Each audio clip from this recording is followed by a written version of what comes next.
Minha diretoria, o que dizer de Vasco 2, Botafogo 0? Puta jogo difícil de comentar, cara. É muito parecido com o São Paulo e Santos do final de semana, onde eu falei mais ou menos a mesma coisa que eu vou falar hoje. É um jogo que você não tem muito o que analisar, porque com duas expulsões no primeiro tempo do Botafogo, caralho, é obrigação do Vasco ganhar, é quase impossível o Botafogo evitar isso.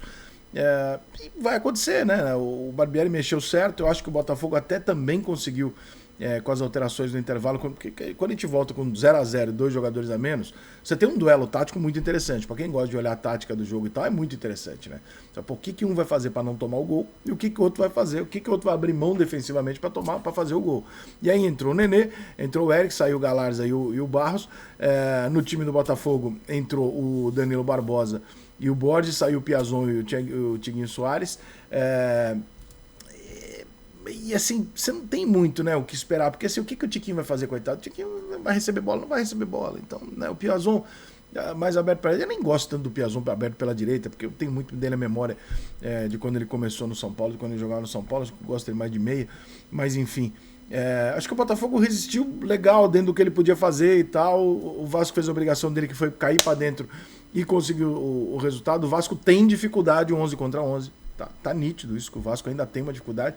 E essa dificuldade passa muito pela boa fase, ainda não encontrada pelo Pedro Raul. Então, Pedro Raul é um grande jogador, um jogador que vai ajudar muito. Gostei muito da contratação, queria eu que tivesse sido meu time. Se bem que o São Paulo tem lá o Calera, não sei se precisa tanto dessa posição, mas é um bom jogador, mas ele ainda não tá jogando o que o Pedro Raul sabe jogar. Ele ainda não entrou na... Não é nem pelo gol perdido não, tá? Porque o gol perdido, a bola veio rápido, bateu na perna dele e subiu como podia ter entrada.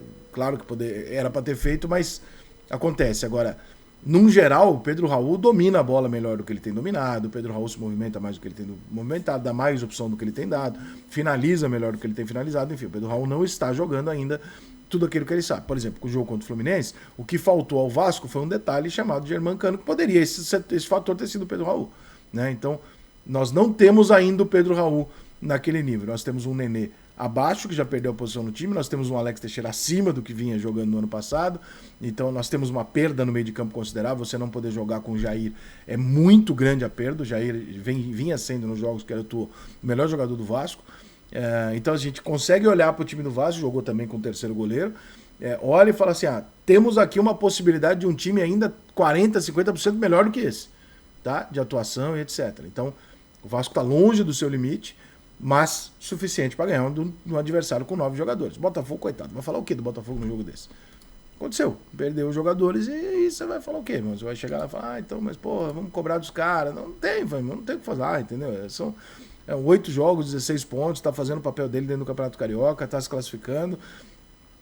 Não é uma grande ameaça nesse momento, né? Nesse momento passariam inclusive os 4 grandes, obviamente, como a gente imagina que vai acontecer. São 3 pontos apenas do Volta Redonda. É claro que ainda tem a possibilidade de dar uma merda, mas todo mundo está nessa situação, né? Tirando o Flamengo, que tem 17 e um jogo a menos, os outros 3 estão todos nessa situação. O campeonato começa você usando juniores, etc, né? Fora de ritmo, etc. Então tá tudo bem. Agora, não dá nem para chegar aqui e fazer críticas ao Botafogo, nem para chegar aqui e botar o Vasco no céu por causa de um resultado como esse, né? Um jogo que praticamente não existiu para análise. Ele existe para várias coisas, mas para análise ele não existiu, né? Porque você não tem como analisar um jogo de 11 contra 9, porque não é isso que acontece. Esse não é o convencional, e os times que jogaram no segundo tempo não representam a ideia de formação tática de nenhum dos dois times. Mas parabéns pro Vasco, vitória merecida, óbvia, né? E o Botafogo fez o que ele podia. Não vejo ninguém saindo desse clássico nem eufórico, nem deprimido. O Botafogo só tem que tomar cuidado, porque ter 2 expulsões no primeiro tempo aí, meu irmão. E realmente, né, os jogadores do Botafogo têm que saber que ali se entrega uma partida. Não tem como você jogar 9 contra 11 e ganhar o jogo. Aí você vai estar jogando contra o time reserva do Volta Redonda, entendeu? Então, é isso.